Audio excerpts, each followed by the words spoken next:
असलामुअलैकुम good morning सोहणियो good morning ਤੇ ਵੀ good morning ਤੁਹਾਨੂੰ ਮੈਂ ਕਰਨੀ ਆ ਪਰ ਐਵੇਂ ਕਿ ਖਾਸੀ ਦੇਰ ਹੋ ਗਈ ਹੈ ਤੇ ਮੈਂ ਬੜੀ ਪੁੱਠੇ ਸਿੱਧੇ ਹੁਣ ਕਰਨ ਲੱਗ ਗਈ ਹਾਂ ਕੰਮ ਕਿ ਤੁਹਾਨੂੰ ਇਸ ਵੇਲੇ ਆ ਕੇ ਗੁੱਡ ਮਾਰਨਿੰਗ ਕਰਨੀ ਆ। ਬਸ ਥੋੜੇ ਜਿਹੇ ਰੋਜ਼ੇ ਰਹਿ ਗਏ ਨੇ ਤੇ ਉਸ ਤੋਂ ਬਾਅਦ ਤੇ ਫਿਰ ਵਾਕਈ ਫਿਰ ਸਵੇਰੇ ਸਵੇਰੇ ਉੱਠਿਆ ਕਰਨਾ ਹੈ। ਰੋਜ਼ਿਆਂ ਦੀ ਵਜ੍ਹਾ ਦੇ ਨਾਲ ਬੜਾ ਸਾਰਾ ਸ਼ਡਿਊਲ ਜਿਹੜਾ ਨਾ ਦਰਹਮ ਬਰਹਮ ਹੋਇਆ ਹੈ ਤੇ ਬਈ ਅਸੀਂ ਆ ਜਾਣੇ ਆ ਜਲਦੀ ਨਾਲ ਮੌਜੂ ਦੀ ਤਰਫ ਕਿ ਤੁਹਾਡੇ ਇਸ ਕਮੈਂਟ ਦਾ ਸਭ ਦੀ ਕਮੈਂਟ ਦਾ ਬਹੁਤ ਬਹੁਤ ਸ਼ੁਕਰੀਆ।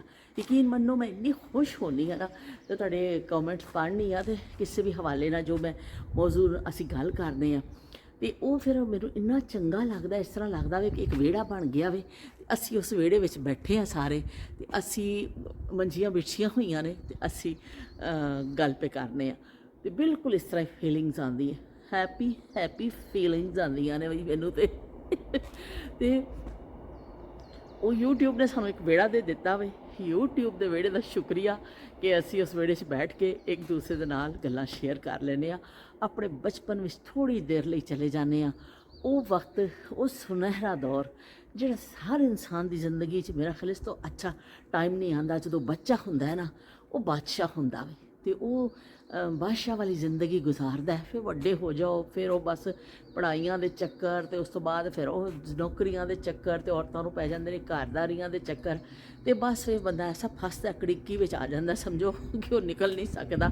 ਉਹ ਕੜਿੱਕੀ ਇੰਨੀ ਮਜ਼ਬੂਤ ਹੁੰਦੀ ਹੈ ਤੇ ਪਰ ਉਹ ਜਿਹੜਾ ਬਚਪਨ ਦਾ ਦੌਰ ਹੁੰਦਾ ਹੈ ਨਾ ਉਹ ਬੜਾ ਚੰਗਾ ਹੈ। ਬੋਲੀ ਦੇ ਹਵਾਲੇ ਨਾਲ ਮੈਂ ਗੱਲ ਕੀਤੀ ਤੇ ਸਭ ਨੇ ਕਮੈਂਟ ਕਰਕੇ ਮੈਨੂੰ ਆਪਣੀਆਂ ਆਪਣੀਆਂ ਯਾਦਾਂ ਸ਼ੇਅਰ ਕੀਤੀਆਂ ਤੇ ਇਸ ਤੋਂ ਤਦੇ ਮੈਂ ਫਿਰ ਉਸ ਗੱਲ ਤੋਂ ਮੈਂ ਕਿਹਾ ਕਿ ਇਹ ਵਿਹੜਾ ਵੇ ਸਾਡਾ ਇੱਕ। ਪਹਿਲੇ ਹੁੰਦੇ ਸਨ ਵਿਹੜੇ, ਘਰ ਦੇ ਵਿਹੜੇ, ਹੁਣ ਇੱਕ YouTube ਵਿਹੜਾ ਆ ਗਿਆ ਜੇ ਬਈ। ਤੇ ਉਹ ਅਸੀਂ ਕੀ ਕਹਿੰਦੇ ਨੇ, ਮੈਨੂੰ ਆਮਨਾ ਬਹਾਦੁਰ ਨੇ ਵੀ ਲਿਖਿਆ ਕਿ ਆਂਟੀ ਜੀ ਬੋਲੀ ਤੇ ਬੜੇ ਮਜ਼ੇ ਨਾਲ ਤੇ ਬੜੇ ਸ਼ੌਕ ਨਾਲ ਖਾਣੇ ਸਾਂ। ਬਿਲਕੁਲ ਠੀਕ ਹੈ ਕਿ ਤੁਸੀਂ ਅਸੀਂ ਬੜੇ ਸ਼ੌਕ ਨਾਲ ਖਾਣੇ ਸਾਂ ਕਿ ਮੇਰੇ ਅੱਬੂ ਤੇ ਇੰਨੇ ਸ਼ੌਕੀਨ ਨੇ ਕਿ ਹਾਲੇ ਵੀ ਉਹਨਾਂ ਵਾਸਤੇ ਗੁਜਰਾਤ ਤੋਂ ਇਸਲਾਮਾਬਾਦ ਆਉਂਦੀ ਹੈ ਬੋਲੀ ਤੇ ਬੜੇ ਕੀ ਕਹਿੰਦੇ ਨੇ ਸ਼ੌਕ ਨਾਲ ਖਾਧੀ ਜਾਂਦੀ ਹੈ। ਤੇ ਉਸ ਤੋਂ ਬਾਅਦ ਫਿਰ ਸ਼ਮਾ ਚੌਧਰੀ ਨੇ ਵੀ ਕਿਹਾ ਕਿ ਮੈਂ ਬਚਪਨ 'ਚ ਇੱਕ ਦੋ ਦਫਾ ਖਾਧੀ ਹੈ ਮੈਂ, ਲੇਕਿਨ ਘਰ ਵਾਲੇ ਬੜੇ ਸ਼ੌਕ ਨਾਲ ਖਾਂਦੇ ਸਨ ਤੇ ਉਹਨਾਂ ਨੇ ਕਿਹਾ ਵਾਕਈ ਉਹ ਜ਼ਮਾਨੇ ਅਸੀਂ ਭੁੱਲ ਨਹੀਂ ਸਕਦੇ। ਕਿੰਨੇ ਸੁਨਹਿਰੀ ਦੌਰ ਸਨ ਸਾਡੀ ਜ਼ਿੰਦਗੀ ਦੇ ਤੇ ਜਿਹੜੇ ਨਾਯਾਬ ਜ਼ਮਾਨੇ। ਤਦੇ ਮੈਂ ਸ਼ਮਾ ਮੈਂ ਜਦੋਂ ਚੈਨਲ ਬਣਾਇਆ ਨਾ ਤੇ ਮੈਂ ਨਾਂ ਹੀ ਰੱਖਿਆ ਕਿ ਨਾਯਾਬ ਜ਼ਮਾਨੇ। ਤੇ ਮੈਨੂੰ ਬਹੁਤ ਸਾਰੇ ਲੋਕਾਂ ਨੇ ਕਿਹਾ ਕਿ ਤੁਸੀਂ ਨਾਂ ਚੇਂਜ ਕਰੋ, ਸ਼ਾਇਦ ਨਾਂ ਚੇਂਜ ਥੋੜਾ ਹੋਰ ਕੋਈ ਅੱਛਾ, ਪਰ ਮੈਂ ਕਿਹਾ ਨਹੀਂ, ਮੈਂ ਨਾਯਾਬ ਜ਼ਮਾਨਿਆਂ ਦਾ ਜ਼ਿਕਰ ਕਰਨੀ ਆ ਕਿ ਉਹ ਨਾਯਾਬ ਹੋ ਗਏ ਨੇ ਤੇ ਮੈਂ ਇਹੀ ਰੱਖਾਂਗੀ ਨਾ ਕਿ ਵਾਕਈ ਉਹ ਜ਼ਮਾਨੇ ਨਾਯਾਬ ਹੋ ਗਏ। ਤੇ ਸ਼ਬੀਰ ਹੁਸੈਨ ਸਾਹਿਬ ਦਾ ਵੀ ਆਇਆ ਕਮੈਂਟ ਤੇ ਉਹਨਾਂ ਨੇ ਵੀ ਕਿਹਾ ਕਿ ਬਈ ਮੈਂ ਤੇ ਨਾਨਕੇ ਜਾਣੇ ਹੁੰਦੇ ਸਾਂ ਤੇ ਅਸੀਂ ਬੋਲੀ ਖਾਣੇ ਹੁੰਦੇ ਸਾਂ। ਨਾਨਕੇ ਆਏ ਆ ਜੀ, ਨਾਨਕੇ ਆਏ ਆ। ਤੇ ਨਾਨਕੇ ਜਿਹੜੇ ਹੁੰਦੇ ਨੇ ਨਾ ਉਹ ਬਸ ਬਈ ਸਮਝੋ ਜਦੋਂ ਤੁਸੀਂ ਨਾਨਕਿਆਂ 'ਚ ਜਾਂਦੇ ਹੋ ਨਾ ਤੁਸੀਂ ਇੱਕ ਬਾਦਸ਼ਾਹ ਦੀ ਤਰ੍ਹਾਂ ਉੱਥੇ ਹੁੰਦੇ ਹੋ। ਉਹ ਤੁਹਾਡੀ ਮਤਲਬ ਬੜੀ 15 ਦਿਨ ਲਈ ਜਾਓ, 20 ਦਿਨ ਲਈ ਜਾਓ, ਉਹ ਤੁਹਾਡਾ ਬੜਾ ਵੀ ਕਿ ਬੜਾ ਟੌਰ ਹੁੰਦੀ ਉੱਥੇ ਕਿ ਬਈ ਕਿਉਂਕਿ ਦਾਦਕਿਆਂ ਦੇ ਨਾਲ ਤਾਂ ਤੁਸੀਂ ਰਹਿੰਦੇ ਹੋ 24 ਘੰਟੇ, ਦਾਦਾ ਦਾਦੀ ਔਰ ਉਹ ਫਿਰ ਕਿ ਜੋ ਨਾਨਾ ਨਾਨੀ ਕੋ ਬੱਚੇ ਜਾਂਦੇ ਨੇ ਨਾ ਫਿਰ ਉਹਨਾਂ ਦੇ ਚਾਅ, ਉਹਨਾਂ ਦੇ ਲਾਡ, ਉਹਨਾਂ ਨੂੰ ਕੋਈ ਡਾਂਟ ਨਹੀਂ ਸਕਦਾ, ਉਹਨਾਂ ਨੂੰ ਕੋਈ ਜ਼ਬਰਦਸਤੀ ਕੁਝ ਖਵਾ ਨਹੀਂ ਸਕਦਾ, ਉਹਨਾਂ ਨੂੰ ਕੋਈ ਜ਼ਬਰਦਸਤੀ ਸੁਆ ਨਹੀਂ ਸਕਦਾ ਕਿ ਉੱਥੇ ਇੰਨੀ ਪ੍ਰੋਟੈਕਸ਼ਨ ਕਰਨ ਵਾਲੇ ਲੋਕ ਹੁੰਦੇ ਨੇ ਕਿ ਨਾ ਵੀ ਬੱਚਿਆਂ ਨੂੰ ਕੁਛ ਨਾ ਕਹੀਓ, ਖਬਰਦਾਰ ਜੇ ਬੱਚਿਆਂ ਨੂੰ ਕੁਛ ਕਿਹਾ 4 ਦਿਨ ਸਾਡੇ ਕੋਲ ਆਏ ਨੇ ਤੇ ਇੱਥੇ ਖਾਣ ਪੀਣ ਮੌਜਾਂ ਉਡਾਉਣ, ਕੋਈ ਡਾਂਟਣਾ ਨਹੀਂ ਕਿਸੇ ਨੇ ਬੱਚੇ ਨੂੰ। ਤੇ ਉਹ ਫਿਰ ਨਾਨਾ ਨਾਨੀ ਜਾਂ ਜਿਹੜੇ ਨਨਿਆ ਮਾਮੂ ਹੁੰਦੇ ਨੇ ਜਾਂ ਜਿਹੜੇ ਉਹ ਪ੍ਰੋਟੈਕਸ਼ਨ ਕਰ ਬੱਚੇ ਹੋ ਜਾਂਦੇ ਨੇ, ਉਹਨਾਂ ਲਈ ਪ੍ਰੋਟੈਕਟ ਕਰ ਦਿੰਦੇ ਨੇ ਉਹਨਾਂ ਨੂੰ ਕਿ ਬਈ ਖਬਰਦਾਰ ਜੇ ਕਿਸੇ ਨੇ ਬੱਚਿਆਂ ਨੂੰ ਕੁਛ ਕਿਹਾ ਤੇ ਬੱਚੇ ਹੋ ਜਾਂਦੇ ਨੇ ਚੌੜੇ ਕਿ ਚਲੋ ਵੀ ਠੀਕ ਹੈ ਅਸੀਂ फ़ायदा चुक लईए इन्हां मुहब्बतां दा। ते बड़ियां अनमोल मुहब्बतां ने जिन्हां नूं शबीर हुसैन साहब ने कहा कि असीं नानके जांदे सां, उत्थे खाने सां ते फिर या कदी उन्हां ने सानूं इत्थे भेजना, साडे घर भेजना, बोली असीं बड़ी खाधी है। ते नाल हुण ओजड़ी दा भी कहा कि ओजड़ी भी बड़ी खाधी है। हाय हाय हाय, उन्होंने जो आखिर च एक जुमला किया ना शबीर हुसैन साहब ने कि असीं हले भी खाने आ ओजड़ी। और शबीर हुसैन साहब तुसीं बड़े खुशकिस्मत हो कि तुसीं हजे भी खांदे हो। यकीन मन्नो साडे इत्थे मिलदी नहीं, मैं बड़ी कोशिश की नहीं।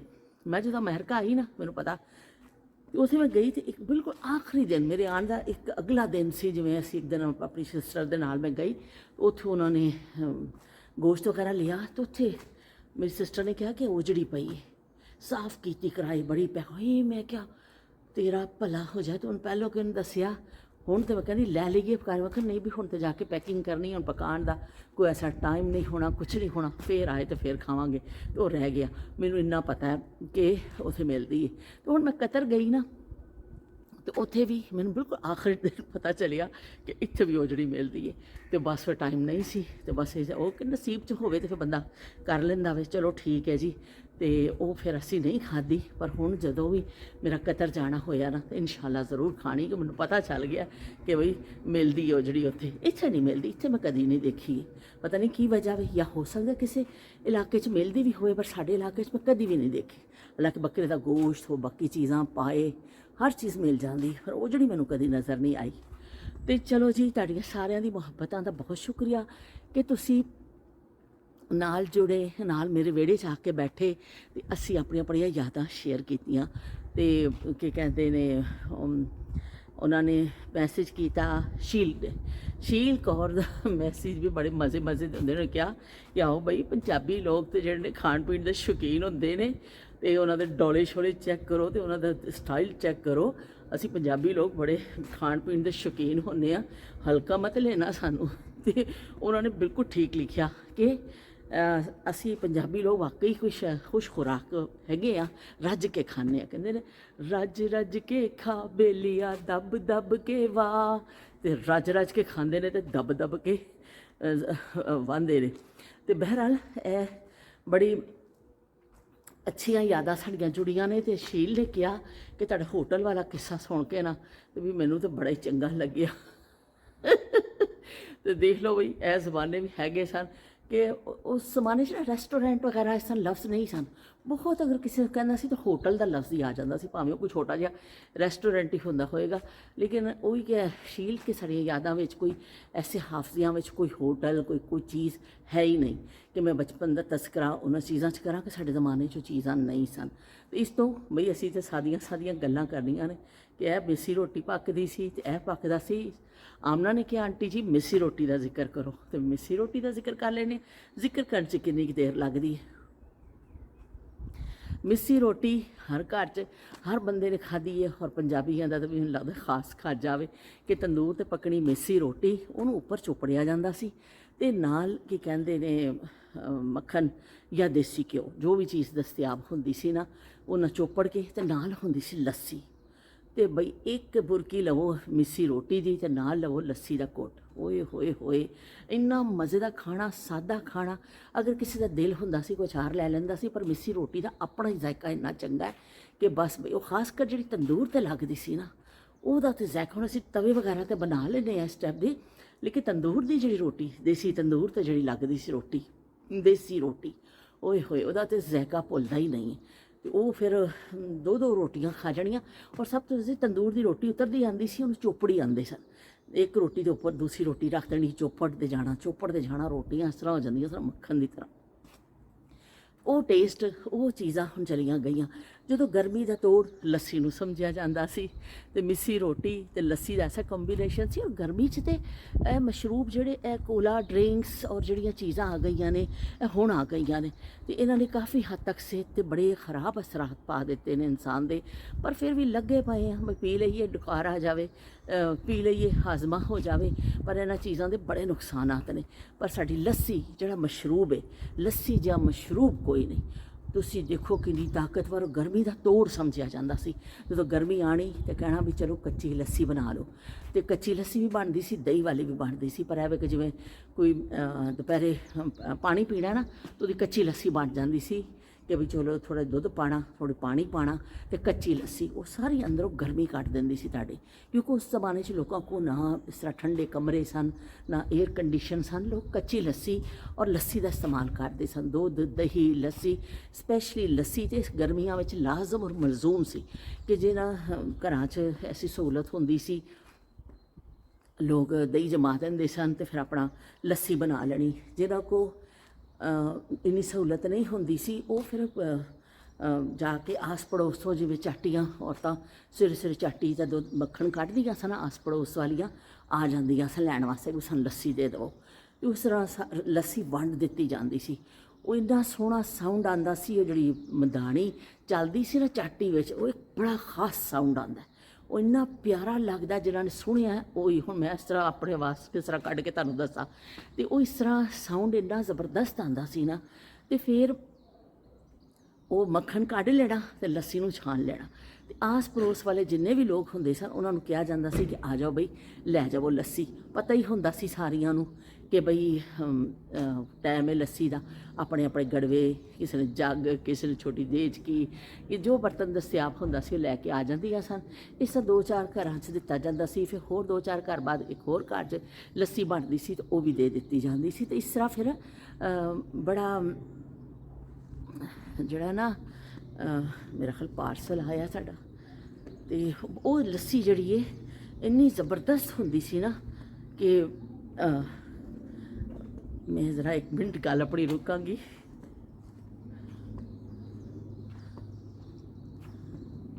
आप यहाँ रख दीजिए, दवाइयाँ आई हैं? दवाई है। अच्छा, थैंक यू। ये हाँ यहाँ रख दीजिए, बहुत शुक्रिया। दवाइयाँ आईयां ने बई, तो मैं क्या रख दवो। तो वो फिर ना ਲੱਸੀ ਜਿਹੜੀ ਹੈ ਇਸ ਤਰ੍ਹਾਂ ਵੰਡੀ ਜਾਂਦੀ ਸੀ। ਔਰ ਅਗਰ ਕੋਈ ਕਿਸੇ ਦਿਨ ਲੈਣ ਵਾਸਤੇ ਨਹੀਂ ਆ ਸਕਦਾ ਸੀ ਨਾ, ਕੋਈ ਬਿਜ਼ੀ ਹੈ, ਉਹਦਾ ਹਿੱਸਾ ਰੱਖ ਲਿਆ ਜਾਂਦਾ ਸੀ। ਓਏ ਹੋਏ ਹੋਏ, ਮੈਂ ਕਹਿੰਦੀ ਹਾਂ ਕਿੰਨੇ ਵਸੀ ਦਿਲ ਵਾਲੇ ਲੋਕ ਸਨ, ਕਿੰਨੇ ਸੁਥਰੇ ਲੋਕ, ਕਿੰਨੇ ਨੀਅਤ ਦੀ ਸਫਾਈ ਵਾਲੇ ਲੋਕ ਸਨ ਕਿ ਤੁਹਾਡਾ ਪੜੋਸੀ ਅਗਰ ਨਹੀਂ ਆਇਆ, ਯਕੀਨ ਮੰਨੋ ਮੈਂ ਗੱਲ ਬਾਤ ਕਹਿੰਦੀ ਹਾਂ ਨਾ, ਮੈਨੂੰ ਫਿਰ ਅਥਰੂ ਆ ਜਾਂਦੇ ਨੇ ਮੇਰੇ ਕਿ ਅਗਰ ਪੜੋਸੀ ਨਹੀਂ ਆਇਆ, ਉਹਨੂੰ ਕੋਈ ਕੰਮ ਹੈ, ਉਹਦੀ ਲੱਸੀ ਰੱਖ ਦਿੱਤੀ ਜਾਂਦੀ ਸੀ। ਉਹਨੇ ਫਿਰ ਥੋੜ੍ਹੀ ਦੇਰ ਬਾਅਦ ਆਉਣਾ, ਕਹਿਣਾ ਭੈਣ ਦੇਰ ਹੋ ਗਈ ਹੈ ਮੈਨੂੰ। ਉਹਨੇ ਕਹਿਣਾ ਕੋਈ ਗੱਲ ਨਹੀਂ, ਤੇਰਾ ਹਿੱਸਾ ਪਿਆ ਵੇ, ਤੂੰ ਲੈ ਜਾ, ਬੱਚਿਆਂ ਨੂੰ ਜਾ ਕੇ ਪਿਲਾ। ਇੰਨੇ ਵਸੀ ਦਿਲ ਦੇ ਲੋਕ ਹੁੰਦੇ ਸਨ ਕਿ ਆਪਣੀ ਛੋਟੀ ਤੋਂ ਛੋਟੀ ਥੋੜ੍ਹੀ ਚੀਜ਼ ਵਿੱਚ ਵੀ ਆਪਣੇ ਪੜੋਸੀਆਂ ਨੂੰ, ਆਪਣੇ ਲੋਕਾਂ ਨੂੰ ਸ਼ਾਮਿਲ ਕਰਦੇ ਸਨ। ਅਤੇ ਉਹ ਜ਼ਮਾਨੇ ਨਾਯਾਬ ਹੋ ਗਏ ਨਾ, ਉਹ ਜ਼ਮਾਨੇ ਹੁਣ ਆਉਣੇ ਨੇ। ਅਤੇ ਨਾ ਹੀ ਕਿ ਕਹਿੰਦੇ ਕੋਈ ਦੁਨੀਆ ਕਿੰਨੀ ਤਰੱਕੀ ਕਰ ਲਵੇ, ਚੰਦ 'ਤੇ ਪਹੁੰਚ ਗਈ ਹੈ ਦੁਨੀਆ ਪਤਾ ਨਹੀਂ ਕੀ ਕਰ ਰਹੀ ਹੈ, ਨਵੀਆਂ ਚੀਜ਼ਾਂ ਦਰਿਆਫਤ ਹੋ ਰਹੀਆਂ ਨੇ, ਔਰ ਬਹੁਤ ਤਰੱਕੀ ਦੇ ਨਾਂ 'ਤੇ ਇੱਕ ਹੰਗਾਮਾ ਮਚਿਆ ਹੋਇਆ।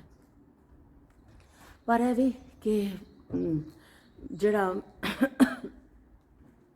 ਕੋਈ ਦੌਰ ਵਾਪਸ ਨਹੀਂ ਲਿਆ ਸਕਦਾ, ਕੋਈ ਸੁਨਹਿਰੇ ਦੌਰ ਨੂੰ ਕੋਈ ਐਸੀ ਟੈਕਨੋਲੋਜੀ ਨਹੀਂ ਕਿ ਜਿਹੜੀ ਵਾਪਸ ਲੈ ਕੇ ਆਵੇ, ਕਿ ਜਿਹੜਾ ਉਹ ਜ਼ਮਾਨੇ ਵਾਪਸ ਆਉਣ, ਉਹ ਸੁਥਰੇ ਜ਼ਮਾਨੇ ਜਿਹੜੇ ਉਹਨਾਂ ਜ਼ਮਾਨਿਆਂ 'ਚ ਜੀ ਗਏ ਨਾ ਬਈ, ਉਹ ਸਮਝੋ ਬਸ ਜ਼ਿੰਦਗੀ ਦਾ ਲੁਤਫ ਉਠਾ ਗਏ ਨੇ ਉਹ ਲੋਕ। ਹੁਣ ਤਾਂ ਰਿਆਕਾਰੀ ਦਾ ਦੌਰ ਹੈ। ਅਤੇ ਉਸ ਜ਼ਮਾਨੇ ਕਿਹਾ ਲੱਸੀ ਦੇ ਹਵਾਲੇ ਨਾਲ ਤਾਂ ਜਿੰਨੀ ਮਰਜ਼ੀ ਗੱਲ ਕਰੀਏ ਨਾ ਬਈ ਘੱਟ ਹੈ। ਉਹ ਕਹਿੰਦੇ ਨੇ ਲੜਾਈ ਅਤੇ ਲੱਸੀ ਜਿੰਨੀ ਮਰਜ਼ੀ ਵਧਾਈ ਜਾਓ, ਕੋਈ ਮਸਲਾ ਹੀ ਨਹੀਂ, ਪਾਣੀ ਲੱਸੀ 'ਚ ਪਾਈ ਜਾਓ ਤਾਂ ਲੱਸੀ ਵੱਧਦੀ ਜਾਂਦੀ ਹੈ। ਇਸ ਤਰ੍ਹਾਂ ਲੜਾਈ ਵੱਲੋਂ ਵੀ ਕਹਿੰਦੇ ਨੇ ਵੀ ਜਿੰਨੀ ਮਰਜ਼ੀ ਵਧਾਈ ਜਾਓ ਵੱਧਦੀ ਜਾਂਦੀ ਹੈ। ਉਹ ਬਿਲਕੁਲ ਠੀਕ ਕਿਹਾ। ਹੁਣ ਮੈਂ ਜਿੰਨਾ ਜ਼ਿਕਰ ਲੱਸੀ ਦਾ ਕਰਦੀ ਜਾਵਾਂਗੀ, ਉਹ ਲੱਸੀ ਦਾ ਜ਼ਿਕਰ ਮੁੱਕ ਨਹੀਂ ਸਕਦਾ। ਹੁਣ ਤਾਂ ਬੜੀ ਵੈਰਾਈਟੀ ਆ ਗਈ ਲੱਸੀ ਵਿੱਚ ਵੀ, ਮੈਂਗੋ ਲੱਸੀ ਔਰ ਪਕੋਲਾ ਲੱਸੀ, ਮੁਖਤਲਿਫ ਡਰਿੰਕਸ ਪਾ ਕੇ ਵੀ ਹੁਣ ਲੱਸੀ ਬਣ ਲਾ ਕੇ, ਉਹ ਵੀ ਬੜੀ ਚੰਗੀ ਲੱਗਦੀ। ਮੈਂ ਤਾਂ ਹਾਲੇ ਵੀ ਪਾਕਿਸਤਾਨ ਜਾਵਾਂ ਨਾ ਅਤੇ ਲੱਸੀ ਜ਼ਰੂਰ ਪੀਣੀ ਆ ਕਿ ਬਈ ਸਰਦੀ ਹੋਵੇ ਗਰਮੀ ਹੋਵੇ ਕੋਈ ਗੱਲ ਨਹੀਂ, ਬਈ ਲੱਸੀ ਪੀਣੀ ਅਸੀਂ ਆਪਣੀ। ਅਤੇ ਲੱਸੀ ਬਹੁਤ ਅੱਛਾ ਮਸ਼ਰੂਬ ਹੈ। ਮੈਂ ਬੱਚਿਆਂ ਨੂੰ ਵੀ ਆਪਣੇ ਛੋਟੇ ਜਿਹੜੇ ਨੇ ਕਹਿੰਦੀ ਹਾਂ, ਪਰ ਉਹਨਾਂ ਨੂੰ ਨਾ ਹੀ ਨਹੀਂ ਪਤਾ ਲੱਸੀ ਦਾ, ਉਹ ਟੇਸਟ ਹੀ ਨਹੀਂ ਕਰਦੇ ਲੱਸੀ ਨੂੰ। ਅਤੇ ਫਿਰ ਕੀ ਕਰੀਏ ਬਈ, ਹੁਣ ਅਸੀਂ ਜਦੋਂ ਤੱਕ ਹੈਗੇ ਪੀਂਦੇ ਰਹਾਂਗੇ ਗਲਾਸ ਭਰ ਕੇ। ਅਤੇ ਉਸ ਨੇ ਉਸ ਦਿਨ ਕਿਹਾ ਕਿ ਬਾਜੀ ਤੁਸੀਂ ਜ਼ਰਾ ਜ਼ਿਕਰ ਕਰੋ, ਉਹਨਾਂ ਘਰਾਂ ਦਾ ਵੀ ਜ਼ਿਕਰ ਕਰੋ ਜਿਸ ਤਰ੍ਹਾਂ ਦੇ ਘਰ ਹੁੰਦੇ ਸਨ, ਅਤੇ ਉਹਨਾਂ ਦਾ ਵੀ ਜ਼ਿਕਰ ਕਰੋ ਕਿ ਘਰ ਦਾ ਜਿਹੜਾ ਸਟਾਈਲ ਹੁੰਦਾ ਸੀ, ਸਾਦੇ ਘਰ ਹੁੰਦੇ ਸਨ। ਅਤੇ ਮੈਂ ਤਾਂ ਕਈ ਦਫਾ ਉਸਮਾ ਕਰ ਚੁੱਕੀ ਹਾਂ ਜ਼ਿਕਰ। ਇਹ ਕੋਈ ਐਸਾ ਨਹੀਂ ਕਿ ਕੋਈ ਜਿਹੜਾ ਜ਼ਮਾਨਾ ਜਿਹੜੇ ਨੇ ਸਾਦੇ ਹੁੰਦੇ ਸਨ, ਅੱਜ ਕੱਲ੍ਹ ਆ ਗਏ ਨੇ ਕਿ ਇਹ ਬਹੁਤ ਬੜੇ ਘਰ, ड्राइंग रूम, डाइनिंग एरिया और ये स्टडी रूम और बेडरूम, अंदर ही बाथरूम, इस तरह बंद घर लोगों ने बना रहे ने। ਹੁਣ ਤੇ ਉਹ ਜ਼ਮਾਨੇ ਹੀ ਚਲੇ ਗਏ ਨਾ, ਹੁਣ ਤੇ ਉਹ ਹੈ ਹੀ ਨਹੀਂ ਜ਼ਮਾਨੇ। ਅਤੇ ਜਿਹੜੇ ਸਾਦੇ ਸੂਦੇ ਘਰ ਹੁੰਦੇ ਸਨ, ਅਤੇ ਬਸ ਉਸ ਘਰ ਵਿੱਚ ਵਿਹੜਾ ਹੁੰਦਾ ਸੀ, ਹਰ ਘਰ 'ਚ ਭਾਵੇਂ ਛੋਟਾ ਹੁੰਦਾ ਸੀ ਵਿਹੜਾ। ਅੰਮਾ ਜੀ ਦੱਸਦੇ ਹੁੰਦੇ ਨੇ, ਅੰਮਾ ਜੀ ਨੇ ਕਹਿਣਾ ਕਿ ਜਦੋਂ ਕੋਈ ਘਰ ਬਣਾਉਣ ਦਾ ਹੁੰਦਾ ਸੀ ਨਾ, ਤੇ ਸਭ ਤੋਂ ਪਹਿਲੇ ਸੋਚਿਆ ਜਾਂਦਾ ਸੀ ਇੱਥੇ ਇੱਕ ਬੂਟਾ ਲਾ ਦਈਏ ਜਿਹਦੀ ਛਾਂ 'ਚ ਅਸੀਂ ਬਹਿਣਾ। ਉਹ ਹਿਸਾਬ ਲਾ ਕੇ ਧੁੱਪ ਦਾ, ਕਿ ਧੁੱਪ ਕਿਹੜੇ ਪਾਸੇ ਆਉਂਦੀ ਹੈ ਤੇ ਕਿੱਥੇ ਉਤਰਦੀ ਹੈ, ਸਭ ਤੋਂ ਪਹਿਲੇ ਇੱਕ ਬੂਟਾ ਲਾ ਦਿੱਤਾ ਜਾਂਦਾ ਸੀ। ਜ਼ਿਆਦਾਤਰ ਨਿੰਮ ਦਾ ਬੂਟਾ ਘਰ 'ਚ ਲੱਗਦਾ ਸੀ। ਉਹ ਫਿਰ ਬੂਟਾ ਲੱਗ ਜਾਂਦਾ ਸੀ। ਫਿਰ ਅੰਮਾ ਕਹਿੰਦੇ ਜਦੋਂ ਘਰ ਬਣਾਉਣ ਤੋਂ ਪਹਿਲਾਂ ਇਹ ਸੋਚੀਦਾ ਸੀ ਕਿ ਇਸ ਘਰ 'ਚ ਅਗਰ ਕੋਈ ਫੌਤਗੀ ਹੋ ਗਈ ਤੇ ਫਿਰ ਉਹਦਾ ਜਿਹੜਾ ਮੰਜਾ ਚੁੱਕਣਾ ਹੋਏਗਾ ਉਹ ਕਿੱਥੋਂ ਦੀ ਆ ਜਾਏਗਾ। ਥੋੜ੍ਹਾ ਵਿਹੜਾ ਖੁੱਲ੍ਹਾ ਰੱਖੋ, ਫੌਤਗੀ ਦੀ ਸੂਰਤ ਵਿੱਚ ਫਿਰ ਉਹ ਲੋਕਾਂ ਨੇ ਆ ਕੇ ਬਹਿਣਾ ਹੋਏਗਾ, ਉਹ ਜਗ੍ਹਾ ਰੱਖੀ ਜਾਂਦੀ ਸੀ। ਦਰਵਾਜ਼ਾ ਇੰਨਾ ਖੁੱਲ੍ਹਾ ਰੱਖੋ ਕਿ ਜਿਹੜਾ ਕੋਈ ਖੁਦਾ ਨਾ ਖਾਸਤਾ ਜਿਵੇਂ ਕਿ ਫੌਤਗੀ ਤੇ ਜ਼ਾਹਿਰ ਹੁੰਦੀ ਹੈ, ਜਿਹੜਾ ਆਇਆ ਦੁਨੀਆ ਤੇ ਪਹਿਲੇ ਸੋਚਿਆ ਜਾਂਦਾ ਸੀ ਕਿ ਉਹ ਸੀ ਦਰਵਾਜ਼ਾ ਖੁੱਲ੍ਹਾ ਹਮੇਸ਼ਾ ਅੰਮਾ ਕਹਿੰਦੇ ਰੱਖਿਆ ਜਾਂਦਾ ਸੀ ਕਿ ਇਸ ਘਰ 'ਚੋਂ ਮਰ ਕੇ ਫਿਰ ਨਿਕਲਣਾ ਵੇ ਨਾ, ਤੇ ਉਹ ਮੰਜਾ ਗੁਜ਼ਰਨ ਦੀ ਖੁੱਲ੍ਹੀ ਜਗ੍ਹਾ ਹੋਵੇ। ਲੋਕਾਂ ਨੇ ਕੰਧਾ ਦੇਣਾ ਵੇ, ਦਰਵਾਜ਼ੇ ਖੁੱਲ੍ਹੇ ਰੱਖੇ ਜਾਂਦੇ ਸਨ। ਤੇ ਮੈਂ ਹੈਰਾਨ ਹੁੰਦੀ ਹਾਂ। ਉਸ ਤੋਂ ਬਾਅਦ ਫਿਰ ਘਰ ਦੀ ਤਾਮੀਰ ਹੁੰਦੀ ਸੀ। ਉਹ ਤਾਂ ਘਰ ਕੀ ਤਾਮੀਰ ਹੋਣਾ, 2 ਕਮਰੇ ਪੈ ਗਏ ਤੇ ਚਲੋ ਅੱਗੇ ਵਿਹੜਾ, ਜਾਂ ਇੱਕ ਕਮਰਾ ਪੈ ਗਿਆ ਤੇ ਅੱਗੇ ਵਿਹੜਾ, ਤੇ ਬਾਕੀ ਜਿਹੜਾ ਹੁੰਦਾ ਸੀ ਬਹੁਤ ਜ਼ਿਆਦਾ ਕੋਈ ਕਰਦਾ ਸੀ, ਬਹੁਤ ਅੱਛਾ ਜਿਹੜਾ ਘਰ ਸਮਝਿਆ ਜਾਂਦਾ ਸੀ ਕਿ ਬਹੁਤ ਅੱਛਾ ਘਰ ਹੈ ਜੀ ਉਹਨਾਂ ਦਾ। ਉਹ ਅੱਗੇ ਕਮਰਿਆਂ ਦੇ ਅੱਗੇ ਬਰਾਂਡਾ ਹੁੰਦਾ ਸੀ। ਬਰਾਂਡਾ ਹੁੰਦਾ ਸੀ ਕਿ ਗਰਮੀਆਂ 'ਚ ਚਲੋ ਤੁਸੀਂ ਸਾਏ 'ਚ ਬਹਿ ਜਾਵੋ, ਵਰਨਾ ਲੋਕ ਬੂਟਿਆਂ ਥੱਲੇ ਬਹਿੰਦੇ ਸਨ। ਕਿਸੇ ਨੇ ਬਹੁਤ ਅੱਛਾ ਕੀਤਾ ਤੇ ਉਹਨਾਂ ਕਮਰਿਆਂ ਅੱਗੇ ਹੀ ਪਿੱਲਰ ਲਾ ਕੇ ਬਰਾਮਦਾ ਬਣ ਜਾਂਦਾ ਸੀ। ਵਰਾਂਡਾ ਕਹਿੰਦੇ ਵਰਾਂਡਾ, ਹੁਣ ਸਾਡੇ ਪੰਜਾਬੀ 'ਚ ਕਹਿ ਦਿੰਦੇ ਨੇ ਵਰਾਂਡਿਆਂ ਵਾਲਾ ਘਰ ਹੁੰਦਾ ਸੀ। ਬਰਾਮਦਾ ਉਹ ਬਣ ਜਾਂਦਾ ਸੀ। ਉੱਥੇ ਦੁਪਹਿਰੇ ਜੋ ਧੁੱਪ ਆਉਣੀ ਸਿਖਰ ਦੁਪਹਿਰ, ਤੇ ਮੰਜੀਆਂ ਖਿੱਚ ਕੇ ਉਹ ਬਰਾਂਡੇ ਦੇ ਥੱਲੇ ਚੱਲ ਜਾਣਾ। ਹਵਾ ਪੈਂਦੀ ਰਹਿੰਦੀ ਸੀ, ਲੇਕਿਨ ਧੁੱਪ ਦੇ ਸੇਕ ਤੋਂ ਤੁਸੀਂ ਬਚ ਜਾਂਦੇ ਸੋ। ਜਿਨ੍ਹਾਂ ਕੋਲ ਬੂਟੇ ਹੁੰਦੇ ਸਨ ਬੂਟਿਆਂ ਥੱਲੇ, ਤੇ ਬਾਕੀ ਸਾਰਾ ਦਿਨ ਲੋਕਾਂ ਦਾ ਵਿਹੜਿਆਂ 'ਚ ਹੀ ਲੰਘਦਾ ਸੀ। ਉਹ ਵਿਹੜਾ ਹੀ ਉਹਨਾਂ ਦਾ ਡਾਈਨਿੰਗ ਏਰੀਆ, ਵਿਹੜਾ ਹੀ ਉਹਨਾਂ ਦਾ ਸਲੀਪਿੰਗ ਏਰੀਆ, ਵਿਹੜਾ ਹੀ ਉਹਨਾਂ ਦਾ ਜਿਹੜਾ ਖਾਣ ਪੀਣ ਦਾ, ਸਿਲਾਈ ਕਰਦੀਆਂ ਔਰਤਾਂ, ਉਹ ਵਿਹੜੇ ਬਹੁਤ ਕੰਮ ਆਉਂਦੇ ਸਨ। ਘਰ ਤੇ ਛੋਟੇ ਹੀ ਹੁੰਦੇ ਸਨ, ਪਰ 2-2 ਕਮਰੇ ਦੇ ਘਰ। ਔਰ ਉਹਨਾਂ ਘਰਾਂ ਵਿੱਚ ਉਸ ਬਾਰੇ ਜ਼ਿਕਰ ਕੀਤਾ, ਮੈਨੂੰ ਯਾਦ ਆ ਗਿਆ ਕਿ ਰੋਸ਼ਨਦਾਨ ਜ਼ਰੂਰ ਹੁੰਦਾ ਸੀ। ਉੱਪਰ ਛੱਤ 'ਤੇ ਥੋੜ੍ਹਾ ਜਿਹਾ ਨੀਚੇ ਕਰਕੇ ਰੋਸ਼ਨਦਾਨ ਰੱਖਿਆ ਜਾਂਦਾ ਸੀ, ਤਾਂ ਕਿ ਹਵਾ ਦਾ ਗੁਜ਼ਰ ਹੋਵੇ, ਤਾਂ ਕਿ ਹਵਾ ਆਉਂਦੀ ਰਹੇ ਤੇ ਉਹ ਘਰ 'ਚ ਹਬਸ ਨਾ ਹੋਵੇ, ਘੁਟਨ ਨਾ ਹੋਵੇ, ਰੋਸ਼ਨੀ ਰਹੇ। ਤੇ ਰੋਸ਼ਨਦਾਨ ਜ਼ਰੂਰ ਘਰ ਵਿੱਚ ਹੁੰਦਾ ਸੀ। ਫਿਰ ਉਸ ਰੋਸ਼ਨਦਾਨ ਨੂੰ ਕੀ ਕਹਿੰਦੇ ਨੇ, ਖੋਲ੍ਹ ਦਿੱਤਾ ਜਾਂਦਾ ਸੀ ਕਿ ਵੀ ਹਵਾ ਗੁਜ਼ਰੇ। ਉਹ ਇੱਕ ਡੰਡੀ ਹੁੰਦੀ ਸੀ ਵੱਡੀ ਸਾਰੀ, ਉਹਦੇ ਨਾਲ ਰੋਸ਼ਨਦਾਨ ਨੂੰ ਬੰਦ ਕਰ ਦਿੰਦੇ ਸਨ ਥੱਲੋਂ, ਐਸਾ ਟਿਕ ਕਰਕੇ ਔਰ ਐਸਾ ਕਰਕੇ ਬੰਦ ਥੱਲੋਂ ਹੀ ਉਹਨੂੰ ਆਪਰੇਟ ਕਰ ਲਿਆ ਜਾਂਦਾ ਸੀ। ਤੇ ਬਈ ਉਹ ਜ਼ਮਾਨੇ ਨਾਯਾਬ ਹੋਏ ਕਿ ਛੋਟੇ ਘਰ ਹੁੰਦੇ ਸਨ, ਬਹੁਤ ਬੜੇ ਨਹੀਂ। ਅੰਦਰ 2 ਮੰਜੀਆਂ ਜਾਂ 3 ਵਿਛੀਆਂ ਹੋਣੀਆਂ, ਸੋਹਣੀਆਂ ਸੋਹਣੀਆਂ ਉਹਨਾਂ 'ਤੇ ਚਾਦਰਾਂ ਵਿਛਾ ਕੇ, ਕਢਾਈਆਂ ਵਾਲੀਆਂ ਸਰਾਣੇ, ਸਵੇਰੇ ਔਰਤਾਂ ਨੇ ਬਿਸਤਰੇ ਠੀਕ ਕਰਕੇ ਨਾ, ਤੇ ਉਹ ਜਿਹੜੇ ਬਾਹਰ ਮੰਜੀਆਂ ਤੇ ਬਿਸਤਰੇ ਹੁੰਦੇ ਸਨ, ਉਹ ਤੇ ਐਸਾ ਲਪੇਟ ਕੇ ਨਾ, ਇਸ ਤਰ੍ਹਾਂ ਕਰਕੇ ਉਹਨੂੰ ਰੋਲ ਕਰਕੇ ਸਮਝੋ, ਉਹ ਇੱਕ ਢੇਰ, ਇੱਕ ਮੰਜੀ ਰੱਖੀ ਹੁੰਦੀ ਸੀ, ਉਹਦੇ ਉੱਤੇ ਰੱਖ ਕੇ ਕਿਸੇ ਪੇਟੀ ਦੇ ਉੱਪਰ ਨੀਚੇ ਕਰਕੇ ਬਿਸਤਰੇ ਰੱਖ ਦਿੱਤੇ ਜਾਂਦੇ ਸਨ ਕਿ ਸ਼ਾਮ ਨੂੰ ਫਿਰ ਚੁੱਕ ਕੇ ਵਿਛਾਣੇ ਨੇ। ਪਰ ਅੰਦਰ ਜਿਹੜਾ ਵੀ 2-3 ਮੰਜੀਆਂ ਅੱਛੀਆਂ ਸਾਫ਼ ਸੁਥਰੀਆਂ ਵਿਛੀਆਂ ਹੁੰਦੀਆਂ ਸਨ। ਕੋਈ ਮਹਿਮਾਨ ਆ ਜਾਏ, ਕੋਈ ਪ੍ਰਾਹੁਣਾ ਆ ਜਾਏ ਤਾਂ ਉਹਨੂੰ ਬਿਠਾਉਣਾ ਪੈ ਜਾਏ, ਤੇ ਸਾਫ਼ ਸੁਥਰਾ ਕਮਰਾ ਹੋਵੇ। ਇੱਕ ਕਮਰਾ ਹੁੰਦਾ ਸੀ ਜਾਂ 2, ਪਰ ਲਿਸ਼ਕਦੇ ਹੁੰਦੇ ਸਨ ਉਹ ਕਮਰੇ।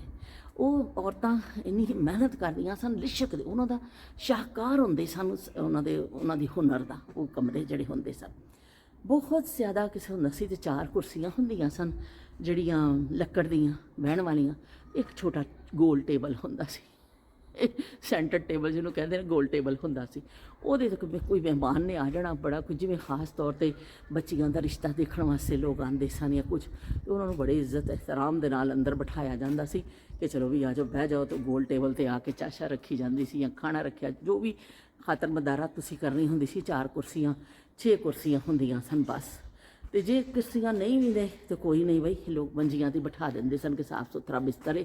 ਕੋਈ ਐਸਾ ਨਹੀਂ ਹੁੰਦਾ ਸੀ। ਘਰ ਬਹੁਤ ਸਾਦੇ ਹੁੰਦੇ ਸਨ, ਤੇ ਉਹ ਬਸ ਖੋਲ੍ਹ ਦੇਣੇ। ਤੇ ਉਹ ਜਿਹੜੇ ਰੋਸ਼ਨਦਾਨ ਹੁੰਦੇ ਸਨ ਉਹਨਾਂ 'ਚ ਚਿੜੀਆਂ ਆਲਣੇ ਬਣਾ ਲੈਂਦੀਆਂ ਸਨ। ਉਹ ਫਿਰ ਉਹਨਾਂ ਦਾ ਬੜਾ ਖਿਆਲ ਕੀਤਾ ਜਾਂਦਾ ਸੀ ਕਿ ਇਹਨਾਂ ਦਾ ਆਲਣਾ ਡਿੱਗ ਨਾ ਪਵੇ। ਇਹਨਾਂ ਨੇ ਬੱਚੇ ਦੇਣੇ ਨੇ, ਅੰਡੇ ਦੇਣੇ ਨੇ। ਖਾਸ ਬੱਚਿਆਂ ਨੂੰ ਹਦਾਇਤ ਕੀਤੀ ਜਾਂਦੀ ਸੀ। ਸਾਡੇ ਵੀ ਅੱਬੂ, ਅੱਲਾ ਜੰਨਤ ਨਸੀਬ ਕਰੇ, ਜੇ ਆਲਣਾ ਬਣ ਜਾਂਦਾ ਸੀ ਨਾ ਕਿਤੇ, ਤਾਂ ਅੱਬੂ ਨੇ ਖਾਸ ਤਾਕੀਦ ਕਰਨੀ ਕਿ ਇਹਨਾਂ ਨੂੰ ਛੇੜਿਓ ਨਾ, ਇਹਨੂੰ ਨਾ ਹੁਣ ਕੁਛ ਕਰਿਓ। ਉਹਨੇ ਬੱਚੇ ਦੇਣੇ ਨੇ, ਅੰਡੇ ਦੇਣੇ ਨੇ, ਤੇ ਤੁਸੀਂ ਬਿਲਕੁਲ ਨਹੀਂ ਛੇੜਨਾ ਇਹਨੂੰ। ਇਹ ਨਾ ਹੋਵੇ ਕੋਈ ਡਿਸਟਰਬ ਹੋ ਜਾਵੇ, ਇਹ ਨਾ ਹੋਵੇ ਕਿ ਉਹਦੇ ਅੰਡੇ ਟੁੱਟ ਜਾਣ। ਤੁਸੀਂ ਐਸਾ ਨਾ ਕੋਈ ਕਰਿਓ, ਇਹਨੂੰ ਨਾ ਛੇੜਿਓ। ਹੁਣ ਸਾਡੇ ਅੱਬੂ ਨੇ ਬਾਰ-ਬਾਰ ਕਹਿਣਾ ਸਾਨੂੰ। ਤੇ ਕਿੰਨੇ ਅੱਛੇ ਲੋਕ ਸਨ ਕਿ ਇੰਨੇ ਜੇ ਪਰਿੰਦੇ ਦਾ ਵੀ ਖਿਆਲ ਕਰਦੇ ਸਨ ਕਿ ਇਹ ਪਰਿੰਦਾ ਵੇ, ਇਹਨੇ ਆਂਡੇ ਦੇਣੇ ਨੇ, ਇਹਨੇ ਉਹ ਕਰਨਾ ਹੈ, ਤੇ ਇਹਦਾ ਅਸੀਂ ਖਿਆਲ ਕਰਨਾ। ਉਹ ਹੁਣ ਉਹ ਲੋਕ ਮਿਲਣੇ ਨੇ, ਉਹ ਜ਼ਮਾਨੇ ਮਿਲਣੇ ਨੇ ਜੇ ਇਹਨਾਂ ਨੇ ਪਰਿੰਦਿਆਂ ਦਾ ਵੀ ਖਿਆਲ ਕਰਦੇ ਸਨ ਅਤੇ ਕਿਸ ਤਰ੍ਹਾਂ ਸਭ ਨੂੰ ਲੈ ਕੇ ਚੱਲਦੇ ਸਨ ਨਾਲ। ਸਾਦੇ ਘਰ, ਕੋਈ ਲਸ਼ਪਸ਼ ਜ਼ਿੰਦਗੀ ਨਹੀਂ ਸੀ, ਕੋਈ ਕਿਸੇ ਦੇ ਬੈਡਿੰਗ ਅੱਛੀ ਨਹੀਂ ਹੁੰਦੀ ਸੀ, ਕਿਸੇ ਦੇ ਆਊਟਫਿਟ ਅੱਛਾ ਨਹੀਂ ਹੈ, ਕਿਸੇ ਦੇ ਹੀਲ ਵਾਲੀ ਜੁੱਤੀ ਨਹੀਂ ਹੈ, ਕਿਸੇ ਕੋਲ ਬ੍ਰਾਂਡਡ ਕੱਪੜੇ ਨਹੀਂ ਨੇ, ਪਰ ਉਹ ਲੋਕ ਸਨ ਓਏ ਹੋਏ ਹੀਰਿਆਂ ਤੋਂ ਵੱਧ ਕੇ ਕੀਮਤੀ ਲੋਕ। ਔਰ ਕਹਿੰਦੇ ਨਾ ਮੱਖਣ ਮਲਾਈਆਂ ਨਾਲੋਂ ਚੰਗੇ ਲੋਕ, ਉਹ ਲੋਕ ਜਿਹੜੇ ਇੱਕ ਦੂਸਰੇ ਦਾ ਖਿਆਲ ਕਰਦੇ ਸਨ, ਉਹ ਲੋਕ ਜਿਹੜੇ ਸਾਦਗੀ 'ਚ ਵੀ ਖੁਸ਼ ਰਹਿੰਦੇ ਸਨ। ਉਹਨਾਂ ਨੂੰ ਨਹੀਂ ਹੁੰਦਾ ਸੀ ਕਿ ਅਸੀਂ ਬ੍ਰਾਂਡਡ ਕੱਪੜਾ ਪਾਇਆ ਹੋਵੇ, ਪਤਾ ਹੀ ਨਹੀਂ ਸੀ ਉਸ ਜ਼ਮਾਨੇ 'ਚ ਕੋਈ ਡਿਜ਼ਾਈਨਰ ਜਾਂ ਬ੍ਰਾਂਡ ਦਾ। ਬਸ ਲੋਕ ਸਾਦੇ ਸੂਦੇ ਕੱਪੜੇ ਪਾਉਂਦੇ ਸਨ, ਸਾਦਾ ਸੂਦਾ ਖਾਣਾ ਖਾਂਦੇ ਸਨ, ਸਾਦੇ ਸਾਦੇ ਘਰਾਂ 'ਚ ਰਹਿੰਦੇ ਸਨ। ਪਰ ਇਹ ਵੇ ਕਿ ਬਸ ਦਿਲ ਦੇ ਇੰਨੇ ਵਸੀ ਉਹ ਲੋਕ ਕਿ ਆਪਣੇ ਪੜੋਸ ਦਾ ਖਿਆਲ ਰੱਖਣਾ ਹੈ, ਆਪਣੇ ਰਿਸ਼ਤੇਦਾਰਾਂ ਦਾ ਖਿਆਲ ਕਰਨਾ ਹੈ, ਹਰ ਕਿਸੇ ਦੀ ਖੁਸ਼ੀ ਗਮੀ 'ਚ ਪਹੁੰਚਣਾ ਵੇ, ਅਤੇ ਹਰ ਕਿਸੇ ਦੇ ਨਾਲ ਮੁਹੱਬਤ ਨਾਲ ਪੇਸ਼ ਆਉਣਾ ਵੇ। ਇੱਕ ਦੂਸਰੇ ਦੇ ਨਾਲ ਇੰਨੀ ਮੁਹੱਬਤ ਨਾਲ ਲੋਕ ਜੋੜਦੇ ਸਨ ਕਿ ਹੁਣ ਮੈਂ ਉਹ ਚੀਜ਼ ਰਹੀ ਨਹੀਂ। ਹੁਣ ਇਹ ਕਿ ਹੁਣ ਤਾਂ ਬਸ ਹੋਰ ਦਾ ਜ਼ਮਾਨਾ ਕੁਛ ਹੋਰ ਹੋ ਗਿਆ ਅਤੇ ਹੋਰ ਦਾ ਜ਼ਮਾਨਾ ਕੁਛ ਹੋਰ ਹੋ ਗਿਆ। ਹੁਣ ਉਹ ਚੀਜ਼ਾਂ ਨਹੀਂ ਰਹੀਆਂ। ਬਸ ਵਕਤ ਦੇ ਨਾਲ ਨਾਲ ਹਰ ਚੀਜ਼ ਹੀ ਬਦਲ ਜਾਂਦੀ। ਬਹਿਰਹਾਲ ਚਲੋ ਅਸੀਂ ਗੱਪਸ਼ਪ ਕਰ ਲੈਂਦੇ ਹਾਂ, ਅਸੀਂ ਆਪਣੇ ਵਿਹੜੇ 'ਚ ਰੋਜ਼ ਆ ਕੇ ਬਹਿ ਜਾਂਦੇ ਹਾਂ। ਅੱਛਾ ਵੀ ਤੁਸੀਂ ਮੈਨੂੰ ਸਾਰੇ ਦੱਸੋ। ਹਾਂ, ਸਦਫ ਦਾ ਵੀ ਮੈਸੇਜ ਆਇਆ, ਉਹ ਸੌਰੀ ਮੈਂ ਭੁੱਲ ਗਈ। ਇੱਕ ਦੋ ਹੋਰ ਮੈਸੇਜ ਵੀ ਨੇ, ਮੈਂ ਉਹ ਇੱਕ ਨਵਾਂ ਮੈਸੇਜ ਵੀ ਇੱਕ ਆਇਆ ਵੇ, ਇੱਕ ਹੋਰ ਵੀ, ਅਤੇ ਮੈਂ ਉਹਨਾਂ ਦਾ ਨਾਂ ਭੁੱਲ ਗਈ ਹਾਂ, ਅਤੇ ਮੈਂ ਫਿਰ ਕੱਲ੍ਹ ਉਹਨਾਂ ਦਾ ਜ਼ਿਕਰ ਕਰ ਦੇਵਾਂਗੀ। ਜਿਹੜਾ ਇਹਦਾ ਆਇਆ ਵੇ, ਸਦਫ ਦਾ ਮੈਸੇਜ ਆਇਆ। ਸਦਫ ਨੇ ਕਿਹਾ ਕਿ ਮਾਮੀ ਜੀ ਵਾਓ ਮਾਮੀ ਜੀ, ਬਹੁਤ ਚੰਗਾ, ਉਹਨਾਂ ਨੂੰ ਬਹੁਤ ਚੰਗਾ ਲੱਗਿਆ ਅਤੇ ਬਹੁਤ ਬਹੁਤ ਸ਼ੁਕਰੀਆ। ਸਦਫ ਬੂਰੇ ਵਾਲਾ ਰਹਿੰਦੇ ਨੇ ਅਤੇ ਉਹਨਾਂ ਨੇ ਸ਼ਾਇਦ ਫਸਟ ਟਾਈਮ ਮੇਰੀ ਦੇਖੀ ਨਾ ਵੀਡੀਓ, ਉਹਦੇ 'ਤੇ ਕੌਮੈਂਟ ਕੀਤਾ, ਅਤੇ ਤੁਹਾਡਾ ਬਹੁਤ ਬਹੁਤ ਸ਼ੁਕਰੀਆ। ਅਤੇ ਚਲੋ ਵੀ ਫਿਰ ਅਸੀਂ ਹੁਣ ਚੱਲਦੇ ਹਾਂ ਅੰਦਰ ਜਾ ਕੇ ਦੇਖੀਏ, ਅਤੇ ਤੁਸੀਂ ਮੈਨੂੰ ਸਾਰੇ ਇਹ ਜ਼ਰੂਰ ਦੱਸਿਓ ਕਿ ਈਦ ਦੀਆਂ ਤਿਆਰੀਆਂ ਕੈਸੀਆਂ ਚੱਲ ਰਹੀਆਂ ਨੇ, ਕੀ ਪਾਉਣਾ ਵੀ ਈਦ 'ਤੇ, ਕੀ ਕੁਛ ਖਾਣਾ ਵੇ, ਕੀ ਕੁਛ ਕਰਨਾ ਵੇ। ਥੋੜ੍ਹਾ ਹੁਣ ਈਦ ਵੱਲ ਵੀ ਆਈਏ ਬਈ ਅਸੀਂ, ਹੁਣ ਬਾਕੀ ਤਾਂ ਅਸੀਂ ਬੜੀਆਂ ਗੱਲਾਂ ਨਾਲ ਨਾਲ ਕਰ ਰਹੇ ਹਾਂ, ਪਰ ਥੋੜ੍ਹਾ ਜਿਹਾ ਈਦ ਵੱਲ ਵੀ ਆਓ, ਦੱਸੋ ਵੀ ਕੀ ਪਾਉਣਾ, ਕੀ ਕਰਨਾ, ਅਤੇ ਫਿਰ ਅਸੀਂ ਇਸ ਤਰ੍ਹਾਂ ਨਾਲ ਰਲਦੇ ਰਹਾਂਗੇ, ਜੁੜਦੇ ਰਹਾਂਗੇ। ਅਤੇ ਤੁਸੀਂ ਦੱਸਿਓ ਕਿ ਤੁਹਾਡਾ ਘਰ ਕਿੰਨੇ ਕਮਰਿਆਂ ਦਾ ਸੀ। ਨਾਨਕੇ ਜਾਂਦੇ ਸੋ ਅਤੇ ਵਿਹੜਿਆਂ 'ਚ ਕਿੱਡੇ ਵਿਹੜੇ ਸਨ ਵੱਡੇ, ਨਾਨਕਿਆਂ ਦੇ ਘਰ ਜਾ ਕੇ ਤੁਸੀਂ ਅਯਾਸ਼ੀ ਦੀ ਜ਼ਿੰਦਗੀ ਲਮਹਾਤ ਗੁਜ਼ਾਰਦੇ ਸੋ ਕਿ ਨਹੀਂ ਗੁਜ਼ਾਰਦੇ ਸੋ। ਇਹ ਸਾਰੀਆਂ ਚੀਜ਼ਾਂ ਮੇਰੇ ਨਾਲ ਸ਼ੇਅਰ ਕਰਿਓ, ਜੋ ਜੋ ਕਿਸੇ ਦੇ ਹਾਫਤਿਆਂ 'ਚ ਚੀਜ਼ ਹੈ ਨਾ, ਅਤੇ ਉਹ ਕਰਿਓ। ਅਤੇ ਮੈਨੂੰ ਉਹਨੇ ਬਿੱਲੀ ਨੇ ਕਿਹਾ ਕਿ ਆਂਟੀ ਮੈਨੂੰ ਤਾਂ ਤੁਹਾਡੇ ਨਾਲ ਯਕੀਨ ਮੰਨੋ ਪਿਆਰ ਹੁੰਦਾ ਜਾ ਰਿਹਾ, ਪਿਆਰ ਹੀ ਹੁੰਦਾ ਜਾ ਰਿਹਾ ਤੁਹਾਡੇ ਨਾਲ।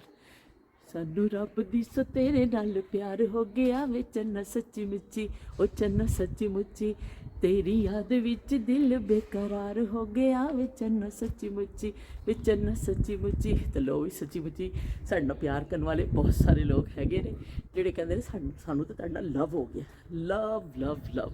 ਤਾਂ ਬਈ ਬਹੁਤ ਬਹੁਤ ਸ਼ੁਕਰੀਆ ਤੁਹਾਡੇ ਲਵ ਦਾ। ਫਿਰ ਮਿਲਦੇ ਹਾਂ, ਮੈਂ ਅੰਦਰ ਜਾਵਾਂ, ਸਰਦੀ ਲੱਗਣ ਲੱਗ ਗਈ ਹੈ, ਇਸ ਤੋਂ ਜ਼ਿਆਦਾ ਹੁਣ ਮੈਂ ਰੁਕ ਨਹੀਂ ਸਕਦੀ ਹਾਂ। ਫਿਰ ਮਿਲਦੇ ਹਾਂ, ਪਰ ਕੌਮੈਂਟ ਕਰਨਾ ਨਾ ਭੁੱਲਿਓ, ਜ਼ਰੂਰ ਕੌਮੈਂਟ ਕਰਿਓ ਅਤੇ ਮੈਨੂੰ ਦੱਸਿਓ ਕਿ ਤੁਹਾਨੂੰ ਅੱਜ ਦੀ ਵਿਹੜਿਆਂ ਦੇ ਹਵਾਲੇ ਨਾਲ, ਘਰ-ਬਾਰ ਦੇ ਹਵਾਲੇ ਨਾਲ, ਜਿਹੜੀ ਅਸੀਂ ਲੱਸੀਆਂ ਦੇ ਹਵਾਲੇ ਨਾਲ ਗੱਲ ਕੀਤੀ ਹੈ, ਤੁਹਾਨੂੰ ਚੰਗੀ ਲੱਗੀ ਹੈ ਕਿ ਨਹੀਂ ਲੱਗੀ। ਫਿਰ ਮਿਲਦੇ ਹਾਂ। ਅੱਲਾ ਹਾਫਿਜ਼, ਤੇ ਰੱਬ ਰਾਖਾ। ਜੂਸੀ ਫਰੂਟ ਚਾਟ ਤਿਆਰ ਹੈ। ਰੋਜ਼ਾ ਖੁੱਲ੍ਹਣ ਵਾਲਾ ਹੋ ਗਿਆ ਵੇ, ਟਾਈਮ ਹੋ ਚਲਿਆ ਵੇ, ਸਾਰਿਆਂ ਨੂੰ ਸ਼ਦੀਦ ਭੁੱਖ ਲੱਗੀ ਹੈ ਅਤੇ ਨਾਲ ਨਾਲ ਤਿਆਰੀਆਂ ਵੀ ਜਾਰੀ ਨੇ। ਅਤੇ ਅਸੀਂ ਅੱਜ ਮੰਗਵਾਈ ਹੈ ਮਨਸ਼ਾ ਵਾਲਿਆਂ ਦੀ ਜਲੇਬੀ ਆਈ ਹੈ। ਸਾਲਨ ਅਸੀਂ ਅੱਜ ਕੁਛ ਨਹੀਂ ਪਕਾਇਆ, ਜਿੰਨੇ ਵੀ ਫਰਿੱਜ ਵਿੱਚ ਬੱਚੇ ਕੁਛੇ ਪਏ ਸਨ ਨਾ, ਸਮਝੋ ਜੋ ਸਮਾਨ ਫਰਿੱਜ ਦਾ ਅੱਜ ਅਸੀਂ ਕੱਢ ਲਿਆ ਬਾਹਰ।